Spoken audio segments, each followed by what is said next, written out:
မြန်မာပါဝင်အိန္ဒိချင်းထိုင်းနိုင်ငံ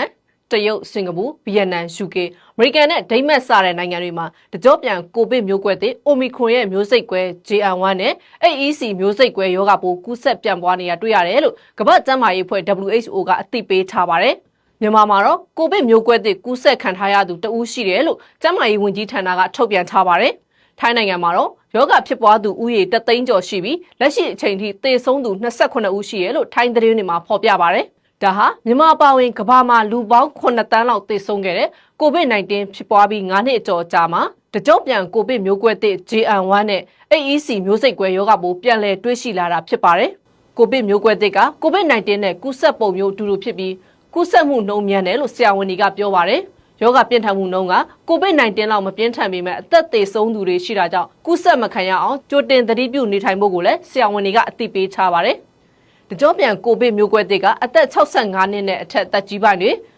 လူစုလူဝေးများတဲ့နေရာတွေကိုအသွားလာများတဲ့လူလက်ပိုင်းတွေနဲ့ကာကွယ်ဆေးမထိုးရသေးတဲ့၄နှစ်အောက်ကလေးငယ်တွေမှာအဖြစ်များတယ်လို့ဆေးပညာရှင်တွေကပြောပါတယ်။ဒါအပြင်နာရာရှည်ယောဂအခန့်ရှိသူတွေနဲ့ကိုဝင်ဆောင်တွေမှာလည်းဖြစ်ပွားတတ်ပါတယ်။ကာကွယ်ဆေးထိုးပြီးသားသူကိုဗစ်ဖြစ်ပူးတဲ့သူတွေကတော့ကူးစက်ခံရရင်ယောဂပြင်းထန်မှုမရှိဘဲသေဆုံးမှုနည်းတယ်လို့ဆိုပါတယ်။